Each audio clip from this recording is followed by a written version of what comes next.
Hola a todos, aquí traigo la continuación de la explicación sobre el audio analógico. Hoy hablaremos de algunos temas fundamentales en el mundo del sonido, como es la frecuencia, amplitud, fase, qué es el espectro y otros aspectos que afectan directamente a lo que nuestros oídos perciben. Así que, ¡vamos allá! En el anterior podcast mencioné algunos términos como frecuencias bajas, agudas, pero no llegamos a profundizar en su explicación. Si recordamos, dijimos que el sonido es la vibración de partículas y esas partículas tienen una frecuencia de oscilación, que es la cantidad de ciclos completos que da esa partícula en un tiempo determinado. Un ciclo es el recorrido completo que da la partícula desde su posición original hasta volver a esa misma posición después de haber pasado por su posición de desplazamiento máximo y mínimo, o sea, por sus picos y por sus valles. La frecuencia se mide en hercios y lo que nos está indicando es el número de ciclos completos en un segundo. Si, por ejemplo, decimos que un sonido tiene una frecuencia de 1300 Hz, significa que esa partícula ha completado 1300 ciclos en un segundo. Los sonidos que solo tienen una frecuencia se llaman tonos puros y se escuchan como un pitido. Como por ejemplo, pues cuando el teléfono que hace mi, pues eso sería un tono puro. Normalmente los sonidos están compuestos de muchas frecuencias que podríamos descomponer en muchos tonos puros. La posición que tiene una partícula en un momento determinado no solo depende de la frecuencia, sino también de la amplitud y la fase. La frecuencia estaría lo que se diría en el eje X, eje Y de matemáticas. Pues la frecuencia iría en el eje X porque es en plan del tiempo y la amplitud estaría en el eje Y porque es lo que llega hasta arriba o hasta abajo, ¿sabes? Y eso. La amplitud sería la altura máxima que tiene una onda y es lo que determina la presión sonora medida en decibelios que ya comentamos en el anterior podcast. Por otro lado, la fase lo que nos indica es la posición que tiene esa partícula en un momento concreto y se mide en radianes o en grados.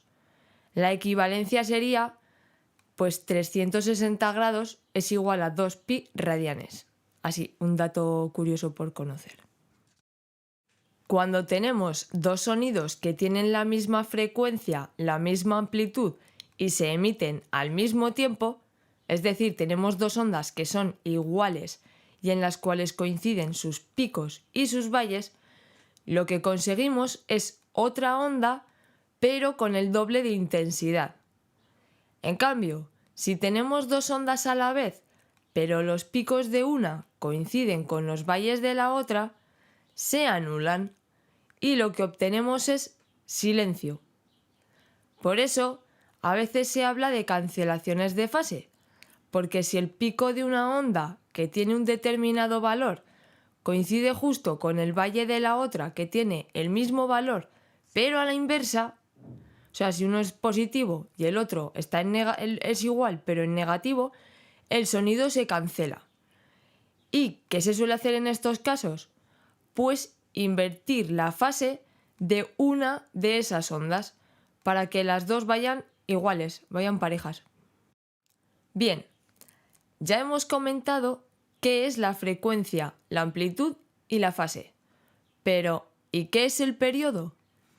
El periodo está muy relacionado con estos parámetros y es el tiempo que tarda la partícula en realizar un ciclo completo. Vale, y ahora vamos a pasar a ver el espectro.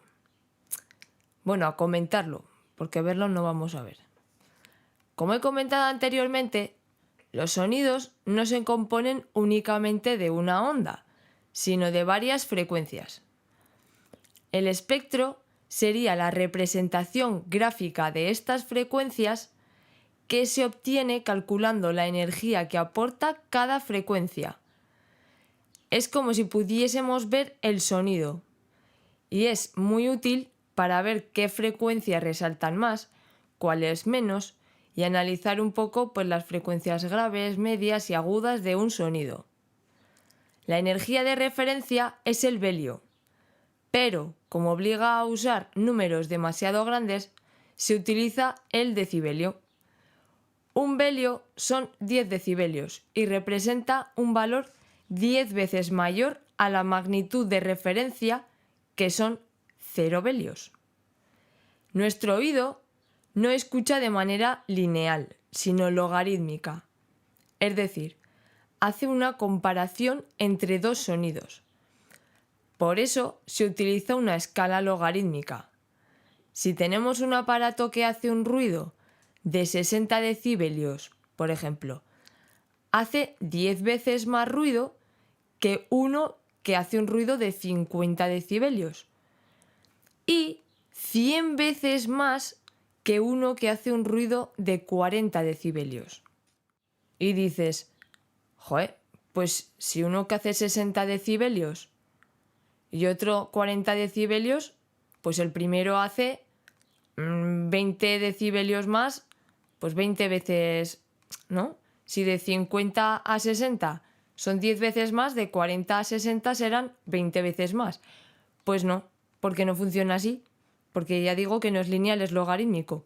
Entonces, del primero al segundo van 10 veces más, pero del segundo, o sea, del tercero al primero son 100 veces más ruido. 100 veces más. Y hasta aquí vamos a llegar hoy. Me iba a meter a explicar alguna cosa más, pero tampoco quiero saturaros la cabeza. Así que continuaré en un siguiente podcast. Nos vemos en el próximo. ¡Hasta luego!